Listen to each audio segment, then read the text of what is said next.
Hi friends, मैं हूं वहीदा और welcome to my channel Waheeda Bilimoria. Friends, आज हम जो है हमारा पेपर 3 और पेपर 4 का सेक्शन ही करने वाले हैं, जो हमारी सीरीज है जिसमें हम सिर्फ 1 मार्क्स के क्वेश्चन को सॉल्व करेंगे। तो यहाँ भी हम इस पेपर में 32 मार्क्स के क्वेश्चन देखेंगे और जरूर ये चीज पे कंसंट्रेट करने की कोशिश करेंगे कि कौन सा हमारा वीक पॉइंट है, कौन से ऐसे सम्स है जो बार बार करने पे हमारे लिए बहुत इजी होने वाले हैं। तो चलिए नए ट्रिक्स और नई टिप्स के साथ इस सेक्शन को भी शुरू करते हैं।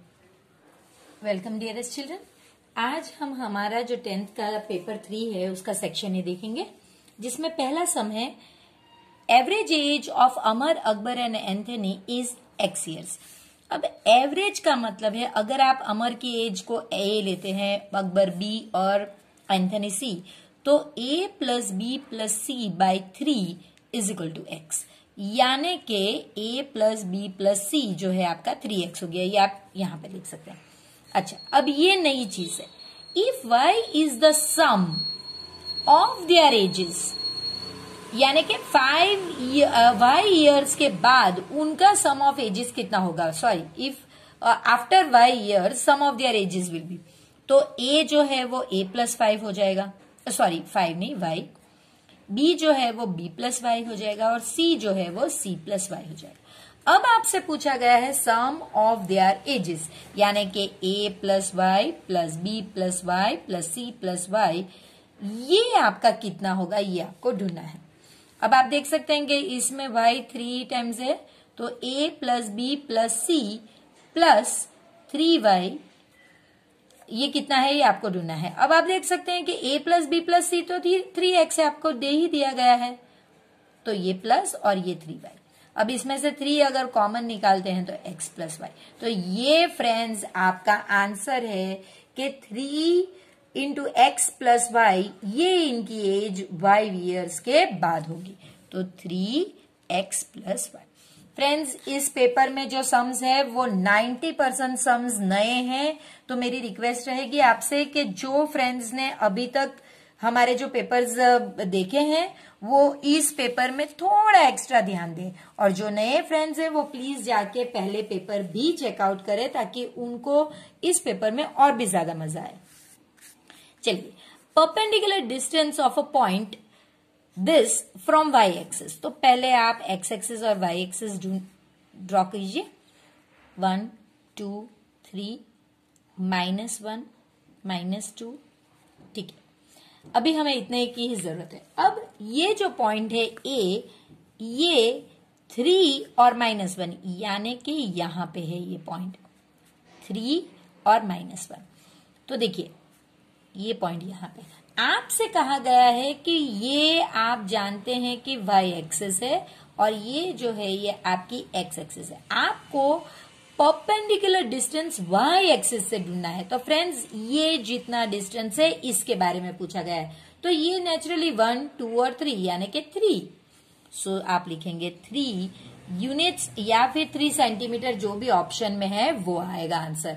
तो ये डिस्टेंस आप ड्रॉ करेंगे तभी पता चलेगा कि ये 3 है। इसके बाद ये वाला इंटरेस्टिंग है, जिसमें आपसे कहा गया है कि if sine theta is equal to cos 30 degree then theta is, तो पहले तो आपको पता होना चाहिए कि भाई 30 डिग्री का आंसर क्या है। तो 30 डिग्री हमें पता है कि ये जो है, हम फिर से लिखेंगे sine theta is equal to cos 30। Cos 30 जो है ये आपका √3/2 है। अब यानी कि ये साइन थीटा जो है आपका √3/2 है, पर आपको तो पता है कि साइन जो है 60 ये √3/2 है। ये आप पेज 185 से देख सकते हैं कि ये इसका मतलब साइन थीटा जो है, therefore sine theta is equal to sine 60, तो इसका मतलब थीटा इज इक्वल टू 60। बहुत सिंपल है और यही इसकी पैटर्न है। ये जो शॉर्ट सम है फ्रेंड्स, ये हमने ऑलरेडी सम्स तरीके किया हुआ है। इसमें कहा गया है कि एक सर्कल है, touches all the sides of ABCD, तो आपको बताना है कि अगर आपको AB इतना दिया गया, A B is equal to 7, B C is equal to 3, C D is equal to 4, तो ए डी कितना होगा। तो इसके डायग्राम में हमें ये कुछ चीजें पता होनी चाहिए।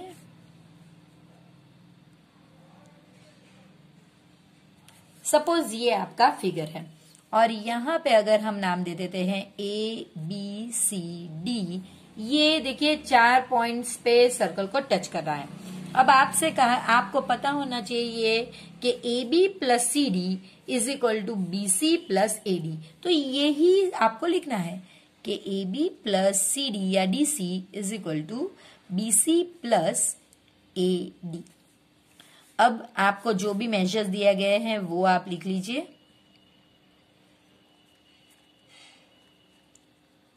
इसे इस साइड पर शिफ्ट करेंगे, 11 minus 3 is equal to A D, so A D is equal to 8। क्योंकि हमें कोई यूनिट नहीं दिया गया है, इसमें हम सिर्फ 8 लिखेंगे। तो देखा कितना इजी है। अगर आपको ये रूल पता हो तभी आपको ये पढ़ के ये ड्रॉ करने आना चाहिए, तभी आपको पता चलेगा कि भाई ये तो हमने किया हुआ है और इसमें ये जो दो ऑपोजिट साइड्स है इनका टोटल और ये जो दो साइड्स है इनका टोटल सेम आना चाहिए, तो वो आपने कर दिया। फ्रेंड्स, यहाँ पे मैं वो सारे ही बुक्स के पेजेस बताऊंगी जो जहां पे आपको इनके रिलेटेड कुछ भी इंफॉर्मेशन मिल सकती है, तो प्लीज वीडियो को एंड तक जरूर देखें। और इसे ज्यादा अच्छी तरह समझने के लिए हमने जो 7 पेपर सॉल्व किए हैं पूरे ही 80 मार्क्स के, उन्हें भी जाके चेकआउट प्लीज कीजिए। अब ये ट्रू और फॉल्स है। In a quadratic polynomial there are minimum 2 zeros। Friends, quadratic polynomial का मतलब A X square plus B X plus C is equal to 0, यानी कि ये पावर जो है आपका 2 होना चाहिए। देखिए, ये पावर जो मैक्सिमम पावर है, यानी कि डिग्री ऑफ पॉलिनोमियल जो मैक्सिमम पावर होती है वो बताता है कि मैक्स इसमें 2 zeros होने चाहिए। तो 0, 1 और 2 ये आपके मिनिमम zeros होने चाहिए और ये मैक्सिमम। तो मैक्सिमम 2 होने चाहिए। आपसे क्या कहा है, in the polynomial there are minimum 2 zeros, तो ये गलत है, मैक्सिमम 2 होने चाहिए, इसलिए ये फॉल्स है। तो फ्रेंड्स, आपको ये पता होना चाहिए क्वाड्रेटिक इक्वेशन का मतलब ये है। अगर क्यूबिक इक्वेशन है तो मैक्सिमम 3 होंगे, 0 से ही स्टार्ट होंगे और मैक्सिमम 3 होंगे, तो इस तरह से आपको ध्यान रखना है। The sum of probabilities of all elementary events is always 1। ये फ्रेंड्स पेज 299 पे दिया गया है, आप चेकआउट कर सकते हैं कि भाई अलग अलग PA plus PB plus PC ये सारे ही एलिमेंट्री इवेंट्स कहे जाते हैं। इनका जब भी आप टोटल करोगे, अगर इतने 3 इवेंट्स हैं तो 3 को टोटल करोगे तो 1 आएगा। जैसे कि sigma PX is always equal to 1, तो ये इसका मतलब है सारे ही एलिमेंट्री इवेंट्स हैं उनका टोटल हमेशा 1 होता है। ये हम आगे चल के 11th और 12th स्टैंडर्ड में देखेंगे, तो तब आप डिटेल में इसको पढ़ोगे। इसके बाद, in grouped data modal class and median class are always different.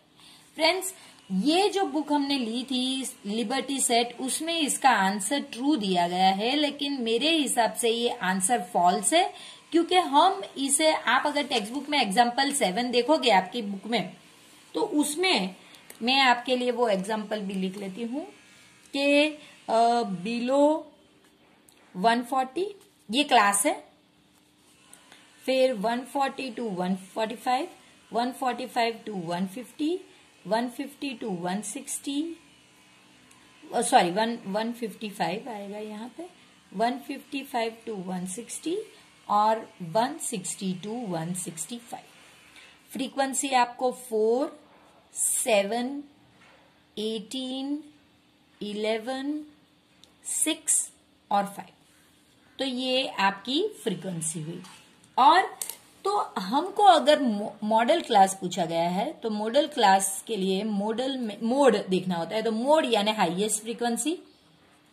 तो हाईएस्ट फ्रीक्वेंसी आप देख सकते हैं कि ये है, तो इसके ऑपोजिट यानी कि मॉडल क्लास आपका 145 से 150 है, तो ये तो आपको मॉडल मिल गया। अगर आपको मीडियन बनाना है, मीडियन क्लास लाना है, तो आपको n/2 करना होगा और उसे CFI में देखना होगा। तो n क्योंकि हमारा यहाँ पे 51 है तो n/2 आपका 25.5 होगा। CFI बनाइए। ये मैं आपके इंफॉर्मेशन के लिए बता रही हूँ फ्रेंड्स, इसे आपको सॉल्व नहीं करना है, लेकिन ये फॉल्स क्यों है वो हम देख रहे हैं। सो ये 4, 11, 29, 40, 46 और 51, तो 25.5 आपका यहां कहीं आएगा। तो हमें पता है कि आपको ये और ये, यानी कि मॉडल क्लास भी आपका 145 से 150 है। देखिए ये सम में ये ग्रुप्ड डेटा है, इसमें हमने मॉडल क्लास और मीडियन क्लास दोनों सेम है, जबकि आपको पूछा गया है in a group data modal class and median class are always different, इसलिए ये गलत है। ऑलवेज वर्ड जो है इसके लिए ये फॉल्स है। If area of a sector of a circle, तो एरिया ऑफ सेक्टर की पहले फॉर्मूला लगाइए। सेक्टर का मतलब माइनर ही है, θ/360 इंटू πr²। अच्छा, अगर आपका एरिया आपको 616 दे दिया गया है और थीटा 60 डिग्री है और पाई आपको पता है कि 22/7 क्योंकि दिया नहीं गया है, तो r² यानी कि r आपको ढूंढना है और चेक करना है क्या वो 14 है। तो आप 1 जा 6 जा, इसे इस साइड पे 616 into 6 into 7 upon 22 is equal to r²। 11 2 जा 11 5 जा और 6 जा, फिर 2 1 जा 2 2 जा 8 जा, तो ये आपका हो गया 2² into 7 into 2 into 3 into 7 that is equal to r²। अब मुझे यहां से ये निकालना है, तो देखिए 2² into 7² into 2 into 3 is equal to r। तो r ये दो बाहर निकल जाएंगे, यानी कि r आपका 14√6 हो गया।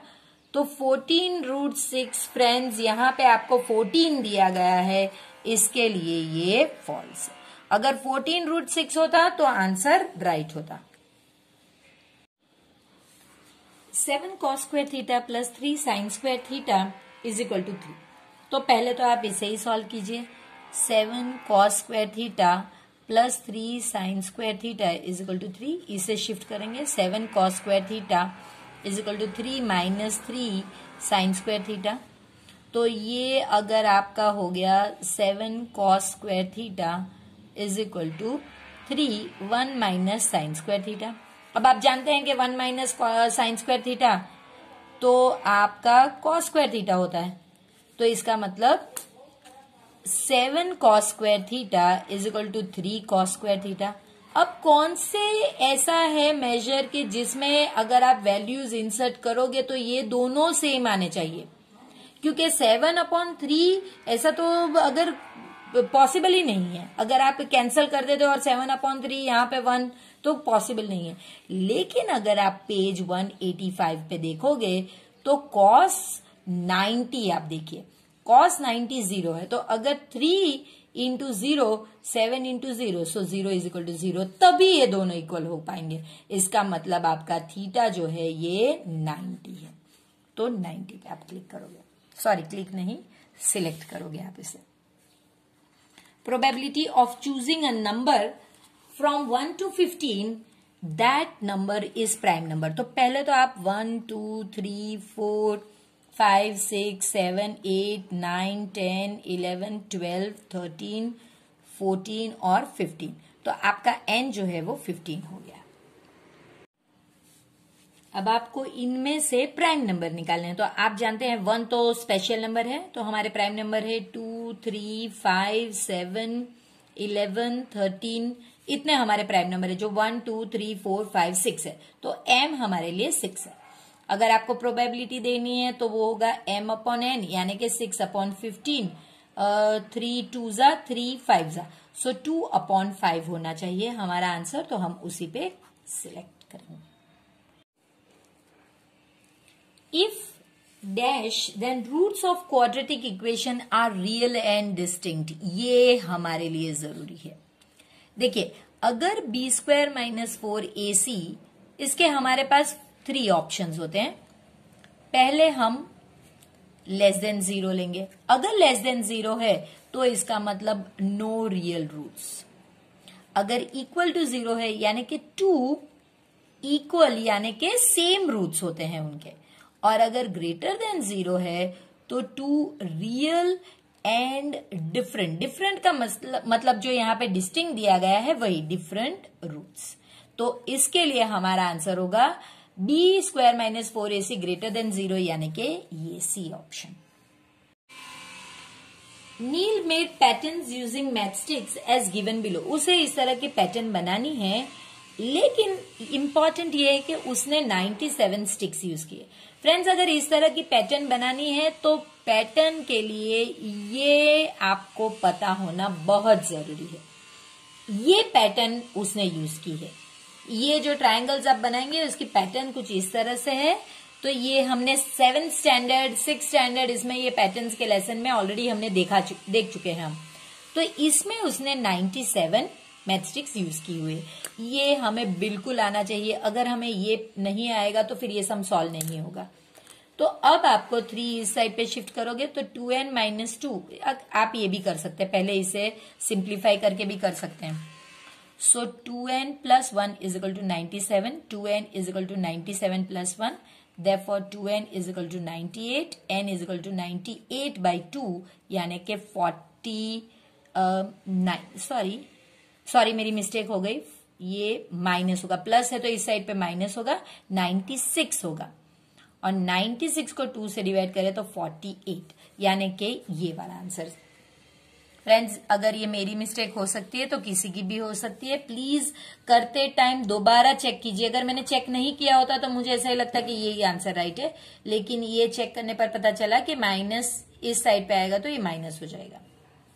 अब जो है ये बहुत इंटरेस्टिंग है, जो आपको अगर आपने टेक्स्ट बुक पढ़ी है तभी आ सकता है। तो इसके अंदर पूछा है आपको, how many times statistician Karl Pearson tossed a coin. अब उसने कितनी बार टॉस करी है मुझे क्या पता होगा, लेकिन फ्रेंड्स इसके लिए आप पेज 296 रिफर कर सकते हैं। इसमें इसका तो सिंपल आंसर मैं आपको दे देती हूं। ये भाई उसने टॉस की थी 24,000 टाइम्स। ये मैंने आंसर आपको दे दिया, लेकिन इतना नहीं, इसका आंसर थोड़ा अगर डिटेल में पढ़ोगे तो उसमें से फिर 6 क्वेश्चंस आ सकते हैं। वो 6 के आंसर्स आपको आएंगे। तो ये देखिए 3 स्टैटिस्टिशियन थे, एक आपके कार्ल पियर्सन थे, फिर एक कॉम्टे डे बफॉन थे, और लास्ट में J.E. कैरिच थे। अब कार्ल पियर्सन ने 24,000 टाइम्स कॉइन को टॉस किया था। उसमें से उनको हेड जो है 12012 टाइम्स ये हेड मिले थे उन्हें। तो उनकी प्रोबेबिलिटी जो थी वो 0.5005 थी। इसी तरह फ्रेंड्स जो कॉम्टे डे बफरॉन थे उन्होंने इसे 4040 टाइम टॉस किया था और उन्हें हेड 2048 टाइम मिले, यानी कि उनके लिए प्रोबेबिलिटी इतनी थी, उन्हें हेड मिलने की प्रोबेबिलिटी इतनी थी। जबकि J.E. कैरिच ने इसे 10,000 टाइम्स किया था और इन्हें 5067 टाइम्स हेड मिला था, यानी कि इनकी प्रोबेबिलिटी हेड आने की इतनी थी।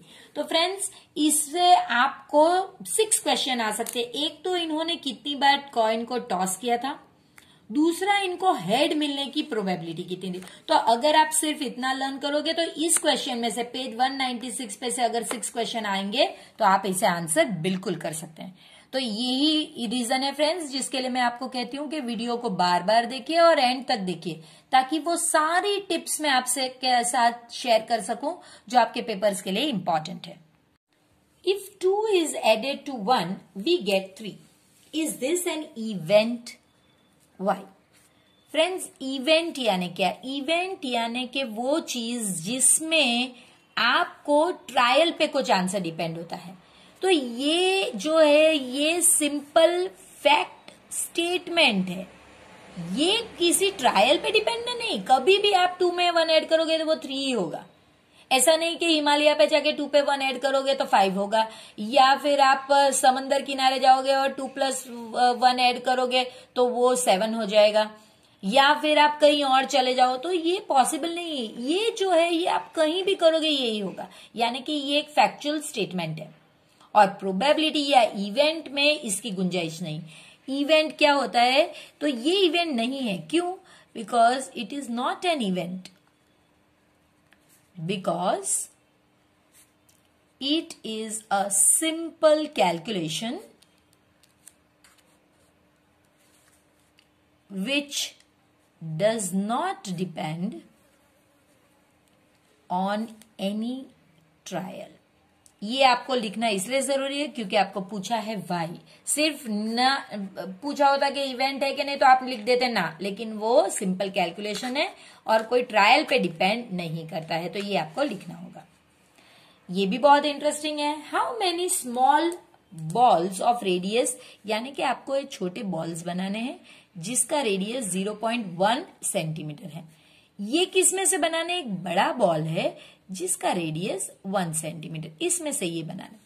फ्रेंड्स, ये मैं बार बार कहती हूं, किसी चीज को पिघलाकर अगर ऐसा बनाना हो तो ये वॉल्यूम का सम होता है। आपको ये दोनों के वॉल्यूम इक्वेट करने हैं। लेकिन फ्रेंड्स, यहां पे इक्वेट नहीं करने क्योंकि आपको रेडियस दे दिए गए, आपको नंबर ऑफ बॉल्स पूछे गए। तो जब भी आपको नंबर ऑफ बॉल्स पूछे जाएं तो आपको वॉल्यूम ऑफ जो बिगर बॉल है, बिगर बॉल को आपको ऊपर लगाना है और वॉल्यूम ऑफ स्मॉलर बॉल आप नीचे रखोगे। तो फॉर्मूला तो सेम ही होगी, वो होगी 4 पाई आर। अगर इसको आप आर लेते हैं और इसको कैपिटल आर लेते हैं, 4 pi R cube upon 4 pi R cube, ये तो कैंसिल हो जाएगा, तो ये R cube upon R cube.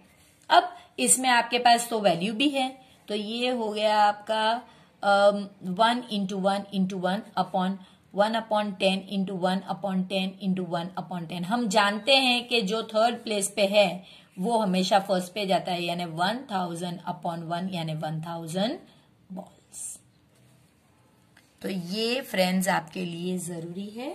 ये कैसे हो गया ना, ये ए है सपोज, और ये divided by B upon C, तो इसका मतलब है A multiply by C upon B, इसलिए ये 10 जो है ये सारे ऊपर गए। अब जो लास्ट वाला है, इस टाइप का सम हमने अभी तक के अपने इतने सारे कैलकुलेशंस, इतने सारे सम्स में कभी नहीं किया, इसलिए मैंने कहा ये पेपर बहुत यूनिक है, इसमें बहुत कुछ सीखने को मिला। तो ये जो बहुत इंपॉर्टेंट सम है, इसमें आपसे कुछ इक्वेशंस कहे गए हैं और कहा है कि ये इनफाइनाइट सॉल्यूशन है या फाइनाइट सॉल्यूशन है, ये आप बताइए। पहले तो आपको पता होना चाहिए कि इनफाइनाइट सॉल्यूशन यानी क्या, यानी a1 upon a2 is equal to b1 upon b2 is equal to c1 upon c2 अगर हो तो इनफाइनाइट सॉल्यूशन। और यूनिक सॉल्यूशन का मतलब है a1 upon a2 should not be equal to b1 upon b2। अब आप कहेंगे ये a1 a2 b1 b2 क्या है? फ्रेंड्स, ये जो भी कोएफिशिएंट है इसे आप ax plus by plus c is equal to 0 के साथ कंपेयर करके देखिए, तभी आपको पता चलेगा कि ये क्या। तो ये हो जाएगा 2x minus by minus 4 is equal to 0। इसी तरह ये आपका हो जाएगा x plus 4y minus 1 is equal to 0। तो फ्रेंड्स, अब यहां पे a1 आपका 2 है, a2 आपका 1 है, देखिए b1 आपका -1 है, b2 आपका 4 है, c1 आपका -4 है और c2 आपका -1 है। पहले हम यही चेक करते हैं, देखिए पहले हम यही चेक करेंगे कि भाई a1 अपॉन a2 कितना होता है, तो 2 अपॉन 1 और b1, फिर आपको b1 अपॉन b2 चेक करना है ना, b1 अपॉन b2 कितना होता है, तो b1 हमारा -1, b2 हमारा 4, ये तो आपका 2 ही आंसर आएगा, जबकि यहां पे माइनस, ये दोनों अलग है, इसका मतलब ये यूनिक सॉल्यूशन है। यहां पे भी हम वही चीज करेंगे, पहले चेक कर लेते हैं। चलिए, 2x plus Y minus 10 is equal to 0 और यहां पे 6x plus 3y minus 30 is equal to 0। कोई फ्रेंड्स ऐसे भी कहते हैं कि भाई आप सी को इस साइड पे लाना जरूरी नहीं है। हाँ, बिल्कुल जरूरी नहीं है। मैंने ये फॉर्म में लिया है, आप सी को देखिए, मेरा सी -10 आएगा, आपका सी अगर 10 आता है तो ये दोनों चीज हमने सेम ही की है। तो अगर आप इस साइड पे नहीं भी लोगे तब भी आंसर मेरी तरह ही आपका आएगा, इसमें चलेगा। तो A1 आपका 2, A2 आपका 6, सो A1 अपॉन A2 2/6 यानी 1/3। अब B1 आपका 1, B2 आपका 3, तो ये आपका हो गया B1 अपॉन B2 आपका हो गया 1/3। देखिए दोनों सेम है। क्या C भी सेम है? चलिए चेक करते हैं। C1 आपका -10, C2 आपका -30। देखिए मैं वही कह रही हूं, -10 अपॉन -30 ये वैसे भी कैंसिल हो जाएगा, 1/3। अगर तीनों तीन सेम है तो फिर इनफाइनाइट सॉल्यूशन, तो ये आपका इनफाइनाइट सॉल्यूशन। पेपर 4 भी कुछ इसी तरह है friends. In 2 digit number, if digit at tens place is 8 and the sum of digit is 9 times than digit at units place, तो नंबर इज।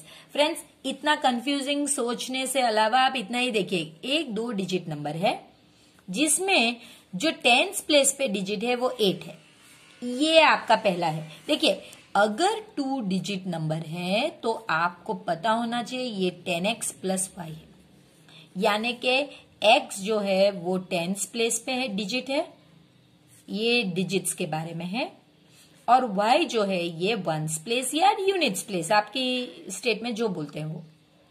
तो ठीक है, अब ये तो मुझे दे दिया गया है, यानी कि 10 इंटू 8 प्लस y मेरा नंबर है, यानी 80 प्लस y ये मेरा नंबर हो गया। ये पहली चीज मैंने सॉल्व कर दी। And the sum of digits, friends अब इंपॉर्टेंट है, डिजिट्स आपके 10x और y नहीं है, डिजिट्स आपके, देखिए मैंने यहां पे इसलिए ही लिखा हुआ है, तो डिजिट्स आपके है x प्लस y, ये 9 टाइम्स है डिजिट्स एट यूनिट प्लेस। तो यूनिट प्लेस पे कौन सा डिजिट है? तो ये आपका सेकंड इक्वेशन होता है, यानी कि x आप y को इस साइड पे ले जाइए तो 9 minus y, so x is equal to 8y, ये आपका दूसरा इक्वेशन है। देखिए एक ये है और एक ये है। अब बहुत सिंपल है, इसे सिर्फ आपको सॉल्व करना है। इसके लिए फ्रेंड्स कॉमन सेंस ये है कि ये आपको दिया गया है कि डिजिट्स एट 10 प्लेस तो 8 है, 8 is equal to 8y, therefore y is equal to 1। इतना सिंपल है, लेकिन इस 1 को आपको अब यहाँ पे इंसर्ट करना है। सो नंबर जो है वो 80 प्लस y यानी कि 80 प्लस 1 यानी कि 81। तो ये 2 पार्ट्स में आप सॉल्व कीजिए, जो भी डेटा दिया गया है वो देखिए, सॉल्व करने के बाद आप इस तरह से इसे फिट इन कर सकते हैं।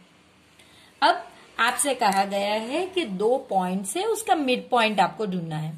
ये 2 पॉइंट है A और B, ये 1, 2 है और ये 3, -2 है। आपको मिड पॉइंट जो है इसको आपको ढूंढना है, इसके x और y जो कोऑर्डिनेट्स है उसे ढूंढना है। ये भी बहुत सिंपल है फ्रेंड्स। मिड पॉइंट के लिए हमारे पास स्पेशल फॉर्मूला है, तो यहाँ पे x और ये x आपका होगा x1 प्लस x2 और डिवाइडेड बाई 2, ये इतना इजी होगा।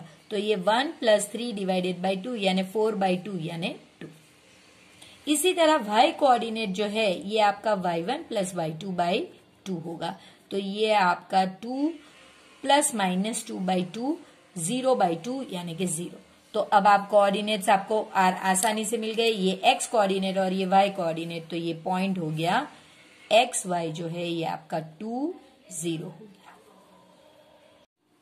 थर्ड सम में tan 7 थीटा इंटू मल्टीप्लाइड है, ये tan 3 थीटा इज 1। पहली चीज तो आप इसे इस जगह से निकालिए, तो tan 7 theta is equal to 1 upon tan 3 theta. अब आप जानते हैं कि 1/tan 3 थीटा का मतलब है tan 7 theta is equal to cot 3 theta. कैसे हो गया? आप जानते हैं कि 1/tan theta is equal to cot theta. तो ये हो गया।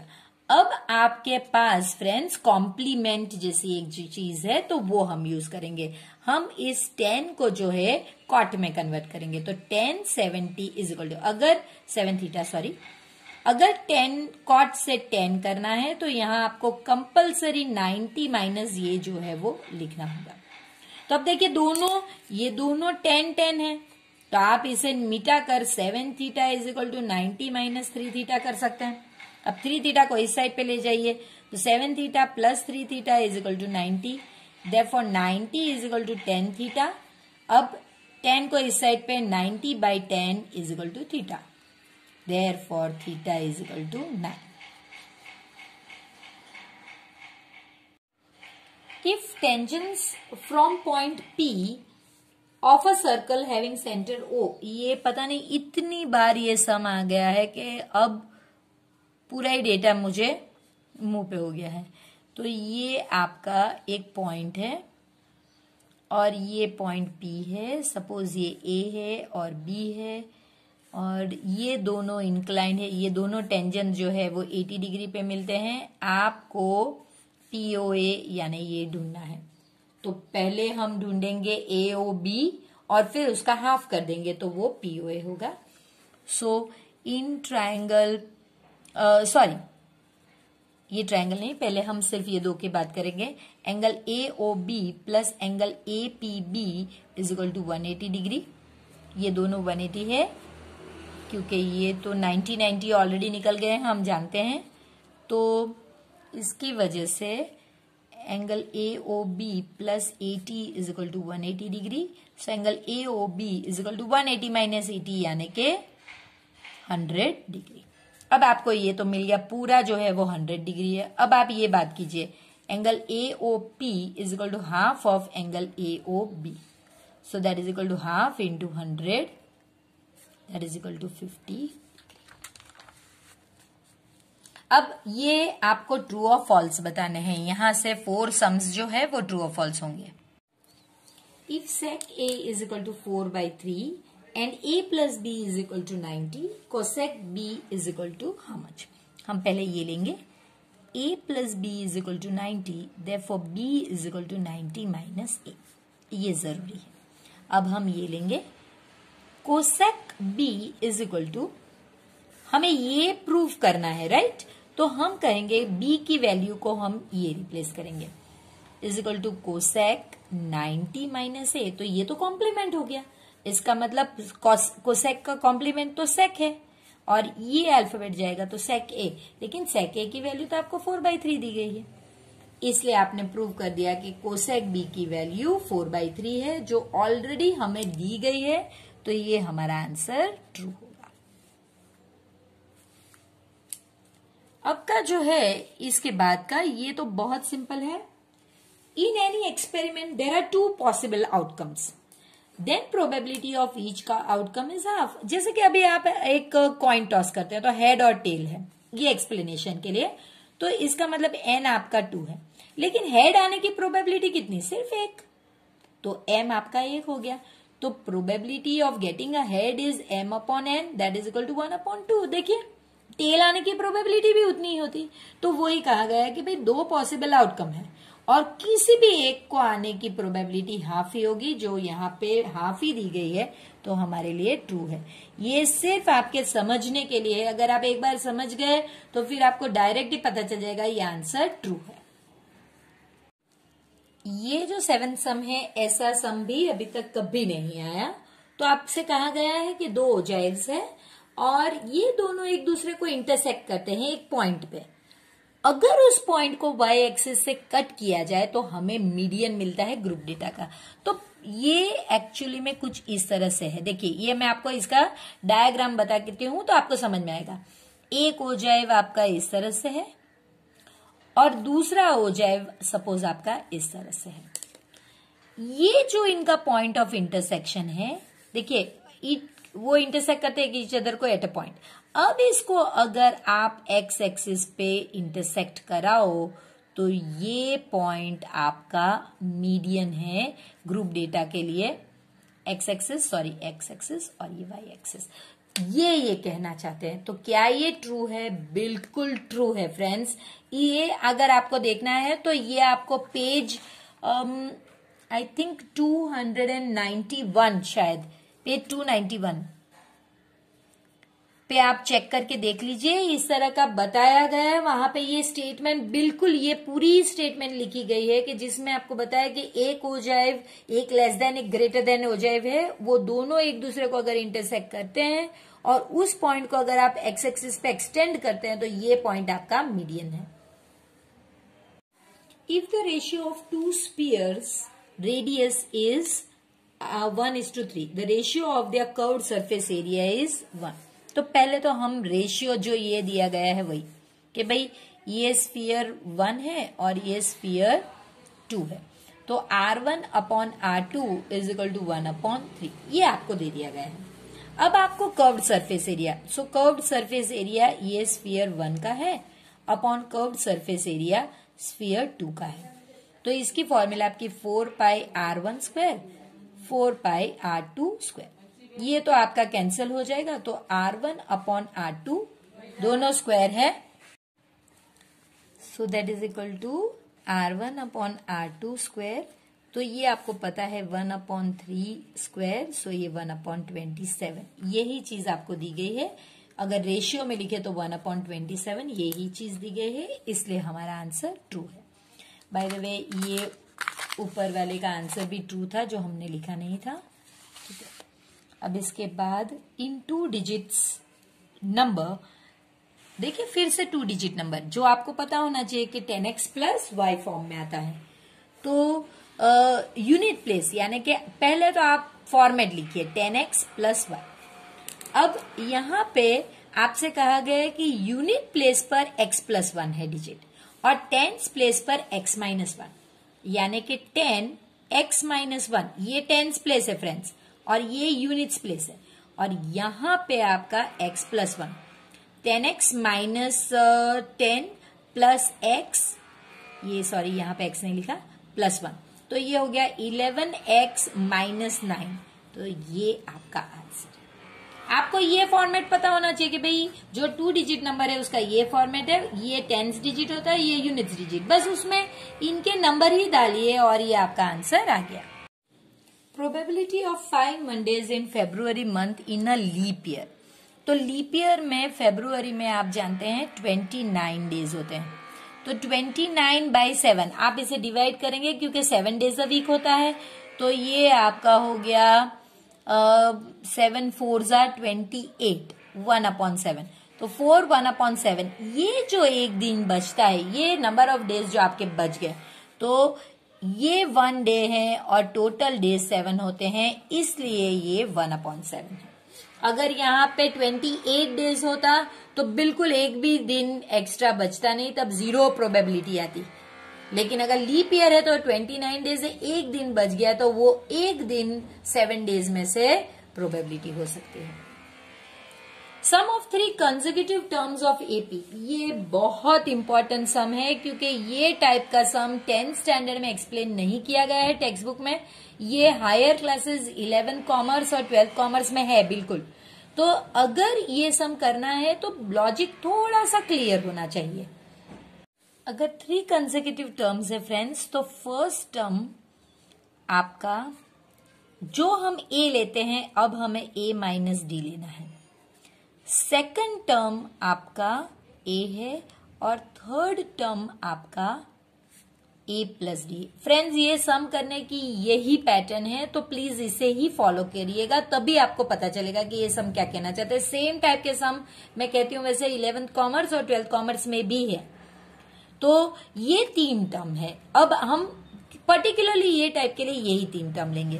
तो पहले आपको कहा गया है कि इनका जो ये 3 कंसेक्यूटिव टर्म है, इनका सम जो है ये 48 है, यानी कि ए माइनस डी ये पहला टर्म, ये दूसरा टर्म और ये तीसरा टर्म, इनको टोटल करते हैं 48 हो गया। देखिए अब ये तो कैंसिल हो गया, तो 3a इज इक्वल टू 48, ए आपको 48/3 यानी कि 16 एक बार में ही ये आपको मिल गया। अब आपको दूसरी चीज का यूज करना है जो है आपका product of first and last term 250। तो ये फर्स्ट टर्म है और ये लास्ट टर्म, तो इनका प्रोडक्ट जो है ये आपका 252 है। तो ये तो हमें पता है a प्लस बी और a माइनस बी की ये है a square minus D square आपका 252। a आपको ऑलरेडी मिल गया यानी 16 square minus D square is equal to 252। 16 square आपका 256 है, 256 minus D square is equal to 252। इसे यहां और इसे यहां 256 minus 252 is equal to D square. So 4 is equal to D square. तो अब आपको मिल गया d is equal two plus और माइनस 2। अब यहां पे क्योंकि माइनस का ऑप्शन नहीं है तो हम +2 सिलेक्ट कर सकते हैं।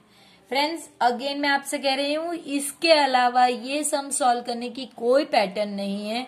हो सकता है पहली बार आपको थोड़ा सा डिफिकल्ट लगे क्योंकि हमने किया नहीं है कभी भी, तो ये आप एक बार करोगे तो फिर बिल्कुल आपको इसकी प्रैक्टिस हो जाएगी और फिर बहुत इजी लगेगा और यही पैटर्न से आप सॉल्व करेंगे।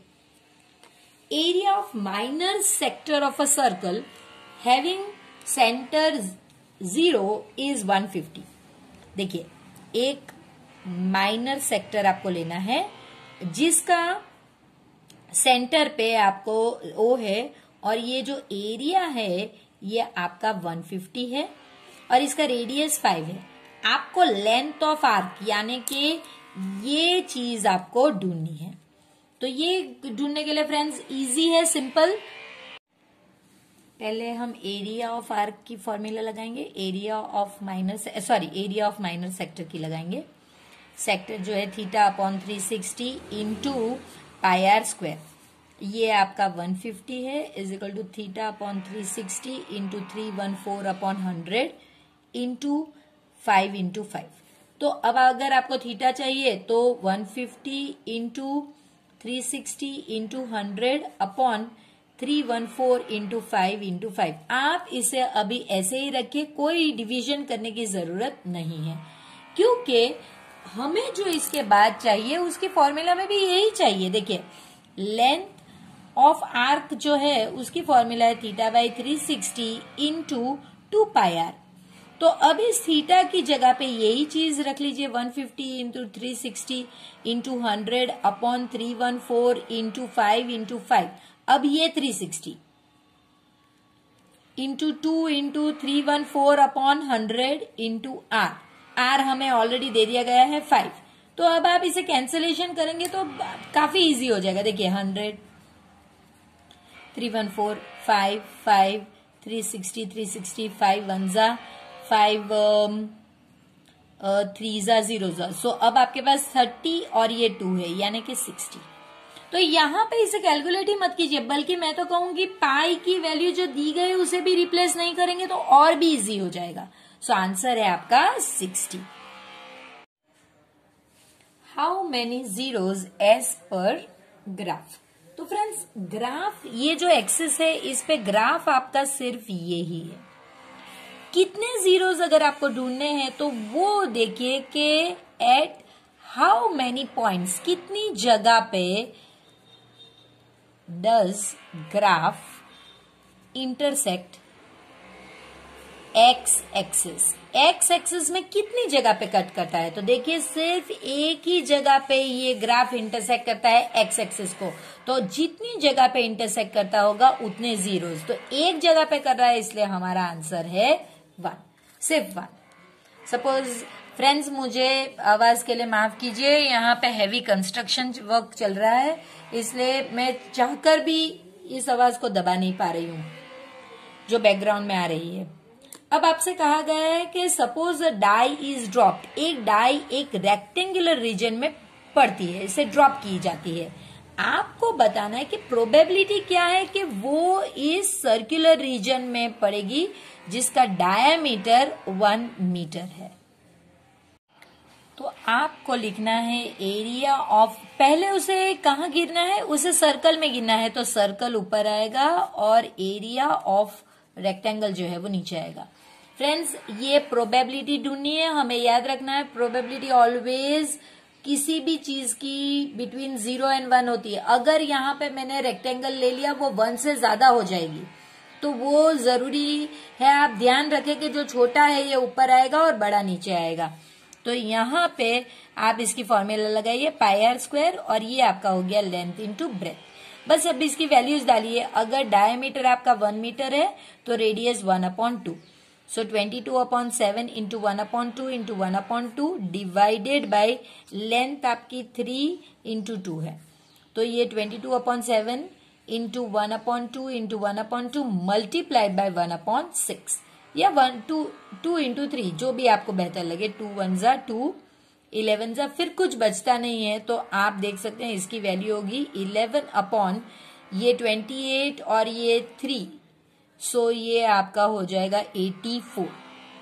या फिर अगर आप चाहें तो आप इसे इस तरह ही रहने दें, पाई और फिर ये आर की वैल्यू 1/2 इंटू 1/2, और जो एल इंटू बी है वो 2 इंटू 3, सो ये आपका हो जाएगा 2 2 4, 4 2 8 एंड 3 24, पाई अपॉन 24।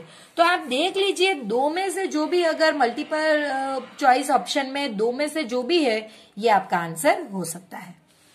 इसके बाद आपसे पूछा गया है what is the probability of impossible event.